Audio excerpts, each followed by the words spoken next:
Kamu cinta sama pacaran, kamu cinta sama miras, kamu cinta dengan zina, padahal itu nanti bisa ambyar, bisa ditinggal nikah. Bukan sekedar bahas pacaran, tapi tentang keimanan. Kalau kita nujunya ke surga, ya melangkahnya ke surga, jangan ke neraka. Kita udah tahu jalan ke surga kok.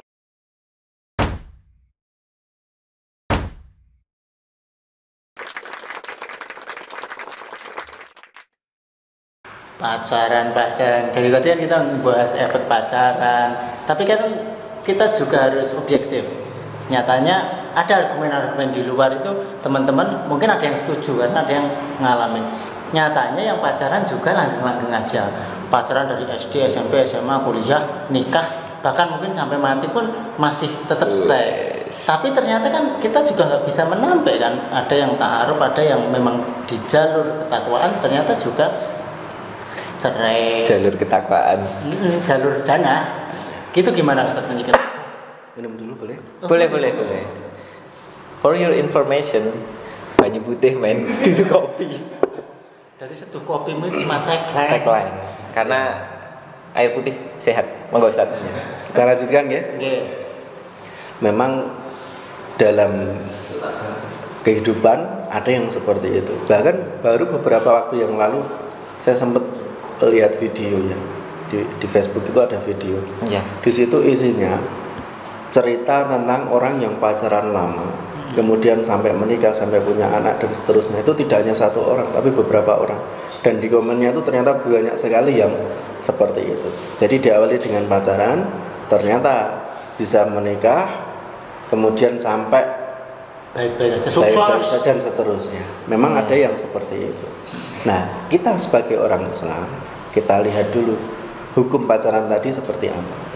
Kan kita sebagai orang Islam, ketika ada ayat tentang perintah, kita lakukan, kita laksanakan mastata'na. Ketika ada ayat larangan, kita jauhi semuanya. Intinya di situ. Itu berkaitan dengan keimanan. Kemudian asa an takrahu syai'an wa huwa khairul lakum, bisa jadi kita membenci sesuatu tapi sebenarnya itu baik buat kita. Oh, hikmah. Kita benci pacaran, belajar tapi baik. Benar. Dan wa asa an tuhibbu syai'an wa huwa syarrul lakum, bisa jadi kita menyukai sesuatu hal tapi sebenarnya itu tidak baik buat kita. Benar. Kamu cinta sama pacaran, kamu cinta sama miras, kamu cinta dengan zina, padahal itu nanti bisa ambyar, bisa ditinggal nikah dan seterusnya. Nah, kembali ke tadi. Nikah, pacaran, nikah langgeng paribasane. Itu kalau kita ibaratkan orang yang pacaran dengan orang yang tidak pacaran. Itu kalau kita analogikan dengan orang yang bepergian naik kendaraan. Orang yang tidak pacaran itu naik kendaraan dengan hati-hati. Kalau dia rating kanan ya beloknya kanan. Nggak rating kiri beloknya kanan. Gitu. Seperti nggak jadi. Lanjut ya, Sob. Jadi berhati-hati. Diserang ibu-ibu kita nanti. Kalau ternyata saat berkendaraan kita masih kesempret, kita masih jatuh, kena jeglungan, terus tiba dan seterusnya, kita sudah berhati-hati. Maka itu adalah ujian buat kita. Setidaknya ada ikhtiar lah. Ada usaha, ada ikhtiar. Betul. Dan itu yakinlah, yang apa-apa yang terjadi pada diri kita itu semuanya baik buat kita. Dan itu pasti ada hikmah di balik kejadian yang ini Ustaz. Jadi kayak maksudnya gini loh. Kalau Ustaz kan menekankan bahwa ini tergantung bagaimana kita yakin dan tidaknya dengan apa yang menjadi garisnya Allah, keimanan kita. Kemudian belajar dari hikmah. Ya itu sih Ustaz. Maksudnya jarang itu loh orang yang misal kayak saya sendiri wes, ketika ada sesuatu itu kan harus pandai-pandai, pasti ada baiknya kok, pasti ada baiknya. Berarti selalu berpikir bahwa husnudzon sama Allah. Allah itu punya rencana yang lebih baik gitu. Nah, kalau orang yang pacaran, orang naik motor tadi yo biayaan. Losdol. Roti abang lampune terjang. Merah berani Ustaz, ngeng. Kalau jatuh bilangnya ujian dari mana? Dari pencicilan. Maka analoginya seperti itu. Lah orang biayaan di jalan, ada yang selamat tidak? Ada yang sampai tujuan enggak? Ya ada. Tapi merugikan orang lain. Nah, merugikan orang lain. Iya sih, benar-benar. Jadi yang jelas kalau kita berpacaran, walaupun itu langgeng, dan kita belum bertobat, maka kan itu kemaksiatan yang sudah kita lakukan. Nauzubillah. Nah, namanya kemaksiatan dosa. Walau kalau sekiranya di dunia ini kita tidak merasakan dampaknya, mudaratnya, tapi kalau itu sebuah dosa, yakin nanti di akhirat itu akan dimintai pertanggungjawaban. Harus berpikir jauh sih. Di akhirat itu adalah keadilan yang seadil-adilnya. Di dunia ada yang maling, ada yang korupsi, ada yang pokoknya perbuatan dosa yang tidak diketahui, bahkan ada yang kena hukuman tapi tidak adil lah gitu. Kata nyuri pisang aja hukumannya katakanlah 5 tahun. Ada yang korupsi 2 miliar, 5 miliar hukumannya setengah bulan. Nah, itu nanti di akhirat digerblok. Hati-hati nanti ada tukang bakso bawah hati. Kita bahas lagi Ustadz, ini tentang keimanan, bukan sekedar bahas pacaran, tapi tentang keimanan. Kalau kita nujunya ke surga, ya melangkahnya ke surga, jangan ke neraka. Kita udah tahu jalan ke surga kok, lewatnya jalan ke neraka. Berarti mungkin gini ya Ustaz, saya jadi teringat ketika Mas Agung bilang jalan ke surga itu penuh dengan lika-liku yang sangat luar biasa ya. Iya pastinya, karena dalam sebuah hadis itu disampaikan ad-dunya sijnul mu'min, dunia ini adalah ibarat seperti penjara buat orang iman, wa jannatul kafir, dan surganya bagi orang kafir. Kalau kita perhatikan maksud hadis ini, orang kafir bergerak di bumi bebas, Arab bebas, makan apa juga mau makan apa aja bebas, mau minum apa aja bebas, kamu mau berzina dengan siapa aja bebas. Nah, kita sebagai orang iman jangan kayak gitu. Nah, itu pergerakan mereka. Biarkan mereka bersenang-senang dengan kesesatannya. Masih. Ayatnya tidak ada. Sedangkan kalau orang iman mau begini nggak boleh. Nah, itu maksudnya daripada hadis itu ada batasan. Kalau orang di penjara kan ada batasan nih. Dia tidak bisa keluar bebas, makan diatur dan seterusnya. Tapi percayalah keterbatasan ini di dunia ini akan bukan untuk mengekang kita, tapi untuk kebahagiaan yang tak terbatas. Berarti gini ya, Ustaz, maksudnya solusi dari ketika kita sudah lanjut pacaran adalah kembali kepada keyakinan. Ya, maka tadi saya sampaikan pertama yakin bahwa yang kita lakukan itu adalah jalan tol menuju perzinahan. Kalau sudah kita yakini maka kita tinggalkan, azamkan, kita azamkan untuk bertobat, istighfar, mohon ampunan kepada Allah, bertobat, tidak akan melewati jalan tol lagi. Kemudian kalau sudah senang dengan seorang perempuan, istilahnya tidak diputus tadi, atau ya diputus, sampaikan kalau memang benar-benar saling cintai, tunggu aku di waktu yang akan datang. Berarti aneh ya Ustaz, maksudnya udah putusin aja, yakin aja Allah bakal ngasih jalan terbaik, entah dengan si wanita itu atau dengan yang lain. Itu ada tuh Ustaz yang ayat atau hadis ya, yang bahwa kalau kamu laki-laki baik bakal dapat ayat Al-Quran ya itu ya. Jadi kalau berarti kayak gitu diambil pengertian bahwa udah kamu jadi laki-laki yang solih, pasti nanti dapat yang solihah gitu ya Ustaz. Ya, bisa kita maknai seperti itu. Dan juga gini, kadang ada yang cewek waktu pengen bilang gini, kita udah terlanjur kayak gini, kita tuh pengen loh dibimbing sama orang yang beragama, kita pengen loh dibimbing sama orang yang soleh, makanya belajar. Kita juga fakir ilmu kan ya, makanya maka dari itu kalau memang belum siap untuk menikah, ya tidak usah kita terjun ke sana. Maka solusinya kata Rasul adalah wa in lam tastati fa alaihi bisyam. Kalau tidak mampu, ya sudah, solusinya puasa. Puasa itu puasa secara zahir, yaitu tidak makan, tidak minum, maupun puasa menahan diri dari melihat yang tidak baik, menahan diri agar tidak berhubungan dengan si dia. Berarti memulai dengan kehidupan baru, suasana baru. Berarti gini ya Ustaz, ada nggak Ustaz tips mungkin kayak supaya kita nggak fokus sama situ sih, biar gak fokus sama pacaran, gimana ya caranya? Kok ikut taklim atau biasanya jam segini aku dijemput, lebih dialihkan gitu ya. Kita alihkan aktivitas yang biasanya berdua-duaan, baik lewat HP maupun ketemu dengan dia, kita alihkan dengan hal-hal yang positif, seperti kajian, seperti mencari siapa sih ustadz yang favorit buat kita. Kita dengarkan kajian-kajian, kita bergaul dengan teman-teman yang baik. Kita harus merasa nyaman di kajian. Jadi memulai kehidupan baru bahwa kalau saya yakin ini baik. Saya pengalaman dulu kan jadi gini, kalau hijrah, tobat itu harus lebih semangat dibandingkan dengan maksiat dulu. Misalkan dulu itu maksiat itu Buat cowok-cowok kan kadang kan lihat konser. ya konser kayak saya dulu. Konser seminggu sekali. Nah, sekarang harus lebih ngaji seminggu 3 kali atau lebih. Harus lebih loyal. Jadi ada perbandingan ya. Jangan bener juga sih. Misalkan sekarang kan cowok pacaran. Cowok pacaran itu juga mengeluarkan uang untuk naktir, untuk nonton, untuk dan lain-lain, bensin. Itu misalkan seminggu 100.000. Ya ayo kita lebih semangat untuk infak, untuk berjalan di jalannya Allah, harus lebih loyal. Kalau cuma standar-standar aja buat nutup dosa aja cepat. Ya. Iya benar sih. Surga itu mahal, dicicil pakai amal. Wih. Quote of the day.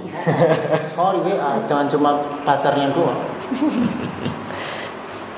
Ada lagi ya, yang harus dibedah ya untuk kehidupan. Ya banyak sih tadi tips tadi juga kita perbanyak membantu orang lain. Contohnya membantu orang tua, membantu teman kita, itu kan hal-hal yang positif. Atau kita merintis pekerjaan. Jadi dalam waktu 1 tahun, 2 tahun sebelum saya melamar si dia, saya harus punya contoh penghasilan atau usaha yang sudah jalan. Atau mungkin minimal saya punya sepeda motor, punya rumah, setidaknya punya. Daripada dihabiskan dengan pacaran 1 tahun, 2 tahun hasilnya hanya berdekatan saja, nyambut gawe nggak serius, bekerja nggak serius, merintis usaha juga nggak serius, dan seterusnya. Percayalah orang-orang di luar sana itu sibuk berjihad, sibuk taat. Nah kamu sibuk maksiat. Dasar bujang lapuk. Astagfirullah, nggak boleh kayak gitu.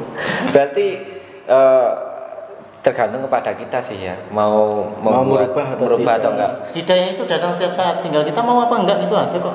Dan mungkin saya gini sih Ustaz, lebih ke mencari lebih banyak literasi tentang kisah-kisah pemuda-pemuda yang sebenarnya keren ya. Maksudnya pemuda Islam zaman Rasulullah dulu sampai sekarang kan yang benar-benar taat loh ya. Jadi keteladanan lah. Jadi idola itu jangan cuma opa-opa, giris-giris aja, tapi yang paling berpengaruh juga di samping diri kita yang merubah, kita cari teman-teman yang baik. Kalau teman-teman kita nggak pacaran, kita akan terbawa tidak pacaran. Tapi kalau teman-teman kita itu pacaran semua, ya wis, kita mau berubah sulit. Sama support system Ustaz. Kalau kita udah masuk dalam sistem kebaikan ya aman. Ya tergantung pada diri kita sih ya, mau berubah atau enggak. Karena terkadang sadar bahwa pacaran itu nggak boleh, tapi yo wis kadung nyaman, wis kadung jeru Ustaz. Jadi yo ya gitu. Ya kuburlah dosamu. Padahal kalau di dalam Islam pun kalau misal pengen nikah pun juga langkahnya bukan hanya sekedar pacaran misal. Banyak ya. Banyak. Maksudnya langkah-langkah yang halal gitu loh, nggak harus pacaran. Allah itu mendatangkan judi dari berbagai cara, tapi nggak pakai cara yang haram. Itu jauh lebih enak.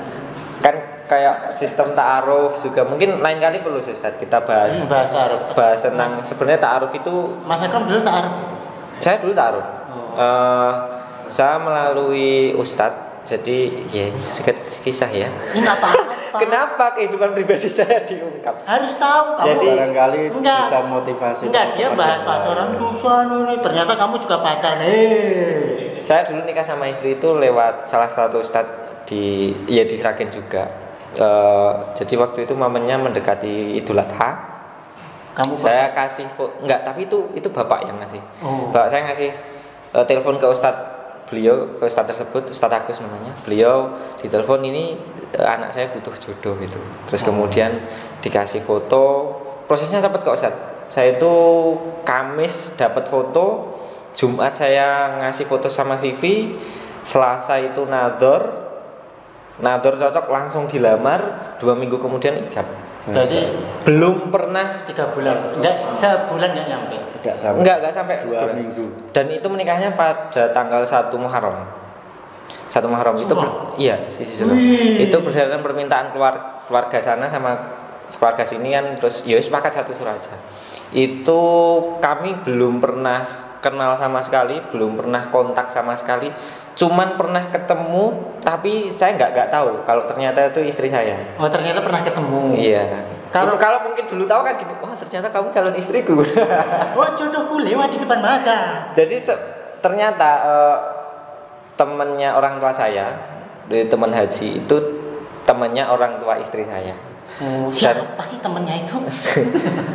Orang Semarang. Jadi waktu itu saya bertamu sama keluarga ke ibu tersebut, kemudian istri saya beserta keluarganya itu juga bertamu ke situ. Bareng ketemu di situ. Tapi maksudnya nggak berpikir kamu siapa, nyari tahu enggak. Oh ternyata ada tamu. Terus ketika mereka datang, terus kami balik. Kamu masa depanku. Tadi siapa? Awal-awalnya tadi kan bapak orang tuamu. Ya. Kirim foto ke Ustadz, namanya Ustadz Agus. Bapak saya perlu tahu nomor handphonenya Ustadz Agus. Gitu sih Ustadz. Dan dulu ya modal yakin aja, udah yakin aja. Maksudnya gini, ya memang saya pernah melalui proses-proses yang ya naudzubillah lah, maksudnya nggak sekali jadi kan? Ya ada proses pendekatan karena mungkin khawatir, dan ternyata itu rasanya nggak enak banget sampai sekarang. Saya semacam ada beban, kenapa saya dulu seperti itu. Tapi nggak sampai berbuat zina loh ya. Saya bilang naudzubillah nggak sampai separah itu. Dan ternyata bisa ya. Dan ternyata bisa, maksudnya saya berani bersaksi bahwa ternyata ketika kamu yakin sama Allah, udah bismillah aja. Allah bakal kasih solusi yang terbaik. Yakin deh, Allah itu nggak akan memberatkan untuk orang-orang yang bertakwa. Dan Mas Agung kemarin juga gitu. Dan prosesnya juga cepat lewat Ustadz. Udah percaya sama orang-orang yang berilmu lah. Pasti insya Allah pasti ada jalan. Karena orang yang berilmu itu pasti lebih daripada kita yang fakir-fakir ilmu. Makanya belajar. Anda butuh jodoh, silahkan hubungi Ustadz Faisal. Belum teruji Ustadz Faisal gitu kayaknya. Tapi lain kali kita bahas ta'aruf ya Ustadz ya. Bisa nanti mungkin lebih mendalam lagi. Jadi supaya teman-teman itu punya gambaran. Oh ternyata ta'aruf itu nggak seperti beli kucing dalam karung. Iya, dan gini ya, maksudnya disclaimer. Saya pas proses ta'aruf itu bukannya sesimpel saya tukar foto, enggak. Ada support system di situ. Jadi ada orang-orang yang memberikan support informasi, kemudian udah yakin aja bismillah pasti Allah kasih jalan. Tapi tahu informasi dia saudara bapak itu dikasih informasi nggak? Saya selama proses dari ta'aruf lamaran sampai menikah, saya nyimpen punya nomor istri itu setelah 1 hari atau 2 hari setelah ijab. Saya proses sebelum menikah itu 3 hari apa 5 hari sama? Kontak lewat orang tuanya. Kui ekstrim tapi. Maksudnya kan nggak sesimpel itu gitu loh. Ada support system yang meyakinkan bahwa udah bismillah Allah kasih jalan. Jangan dibayangin tumpuk foto jadi. Mungkin kalau teman-teman yang masih punya kekhawatiran, kemarin ada beberapa pertanyaan juga yang masuk di Facebook Ustadz. Terus gimana kalau kita mau nikah padahal kita juga bingung mau nyarinya gimana, mau ta'aruf juga sistemnya gimana. Orang kan taunya ta'aruf itu tahu-tahu dipertemukan nikah gitu aja, padahal kan nggak sesimpel itu ya Ustaz. Ada proses panjang, bahkan saya pernah mendengarkan penjelasan kita boleh kok menghubungi dengan catatan gitu kan Ustaz. Seperlunya ada batas, apalagi kalau sudah diikat udah lamaran gitu ya Ustaz. Nah nanti lengkapnya kita bahas di next pertemuan berikutnya. Kalau teman-teman punya pertanyaan silahkan kirim ke email langkahpemudahhijrah@gmail.com, lewat Instagram juga bisa di DM Instagram @langkahpemudahhijrah. Pacaran, ta'aruf, tobat, ya. Pokoknya apa-apa aja ya. Apapun itu yang menjadi keluh kesah kalian, karena ini banyak sekali yang mengalami Ustaz. Orang pacaran. Banyak orang yang terluka lewat pacaran tapi mereka nggak mau mengungkapkan karena itu dosa dan bikin malu. Jangan, kenapa kalian diam? Enggak, ini semacam kita mengungkapkan perasaan kepada Ustaz Faisal, curhat. Enggak sih kalau aku. Karena aku alhamdulillah enggak. Ini seharusnya enggak kita bahas ya. Luar materi. Tidak apa-apa, buat motivasi yang lain. Iya. Artinya ya saya, Mas Akrom, semua manusia itu punya dosa. Iya. Tapi jangan berbangga-bangga dengan dosa. Ya udah tobat. Enggak. Dan kita nyari jalan yang benar. Pasti nyesel kok. Maksudnya kalau misal kalian ya lagi deket sama perempuan dan kalian tidak lanjutin untuk segera menikah, pasti nyesel. Karena satu hal yang jelas adalah terlalu buang-buang waktu. Jadi banyak hal yang terlewatkan gitu ya Ustaz. Harusnya kayak dulu harusnya daripada kayak gitu mending buat gini. Penyesalan Iya, penyesalan akhirnya. Penyesalan di depan ya naik dokar. Di depan kan lihat pantat jaran. Ya, jokes bapak-bapak. Meskipun nggak lucu nggak apa-apa. Yang penting ketawa. Oke, gitu Ustaz. luar biasa sih obrolan kita hari ini. Terima kasih ya Ustaz yang udah membimbing kita ya, ngasih Saya Allah khair kita kita yang Ustaz Faisal bimbingan buat kami berdua ini yang masih sangat-sangat minim fakir ilmu. Tapi alhamdulillah mau berusaha ya. Semoga istiqomah ya, Ustaz.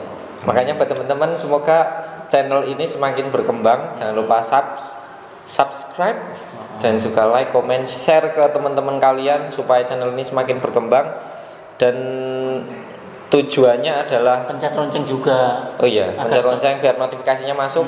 Tujuan channel ini dibuat semata-mata buat menebarkan kebaikan. Karena kami ingin berubah itu tidak hanya kami berdua saja, tapi kami pengen teman-teman semuanya ikut berubah ke arah yang lebih baik. Bukan berarti kami berdua ini lebih baik dari Bapak jenengan. Gitu ya, terima kasih. Terima kasih Ustadz. Jaga selalu kesehatannya. Nanti kita agendakan buat ke Kemuning Ustadz. Insyaallah. Kita outdoor. Iya. Ya, kapan-kapan Nanti saya nantikan agendanya. karena Outdoor. kalau ini sudah mending ini studio kita ya. Ya mesti Tapi harus outdoor. catnya belang-belang. Kita kan pernah outdoor di Gubuk Desa. Iya, pernah outdoor di Gubuk Desa, pernah ya Gubuk Desa aja ya. Ya, Mas Udin ada. Ya buat Pak manajer dan lain sebagainya atau dengar keluh kesah Buat kami Anda yang punya tempat yang bagus mau kita endorse, bisa bayar karena semahal-mahalnya. kami host ini sangat sumpek sekali. Di sana tembok, di sini tembok. Pandangan kami kurang luas. Kita butuh endorse. Oke, terima kasih. Kurang lebihnya kami mohon maaf. Semoga mendapat diambil pelajaran. Terus semangat. Jangan lupa untuk selalu belajar dan tetap semangat dalam kebaikan. Fastabiqul khairat. Terima kasih. Saya Muhammad Akram dan rekan saya. Aku Mustafa Fajaruda. Saya Allah khair. Assalamualaikum warahmatullahi wabarakatuh. Waalaikumsalam warahmatullahi wabarakatuh.